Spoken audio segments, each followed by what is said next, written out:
नमस्कार. कालसर्प योग यावर आज मी उपाय सांगणार आहे. ज्यांच्या कुंडलीत हा कालसर्प योग असेल, याला दोष आम्ही म्हणत नाही, योग म्हणतात, त्या लोकांनी राहू केतू आणि शनीची बाधा होत असेल, त्या लोकांनी नाग नागिणचं जोडपं महादेवाच्या पिंडीच्या जवळ ठेवून द्यायचं आहे.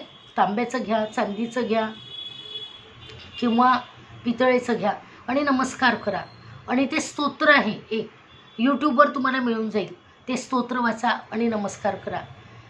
उलट तुम्हाला हा आशीर्वाद मिळालेला आहे, सर्पाचा आशीर्वाद मिळालेला आहे आणि तुम्ही खूप सुखी राहू म्हणून हा आशीर्वाद तुम्हाला मिळालेला आहे.